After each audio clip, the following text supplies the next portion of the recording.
ये आपको फालिज का अटैक आया था?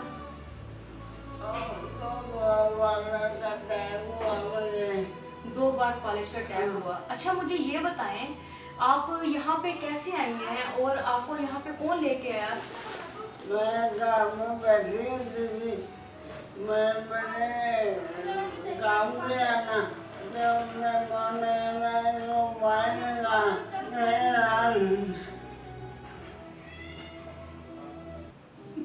नहीं नहीं, अब मेरी बात सुनिए, आपने रोना नहीं है, आप हमारी माँ हैं, आपने रोना नहीं है। देखिए आप कितनी अच्छी जगह पे बैठी हुई है ना, अल्लाह ताला ने आपको सहारा दिया ना, अल्लाह ताला अपने बंदे को बेसहारा नहीं छोड़ता, ठीक है?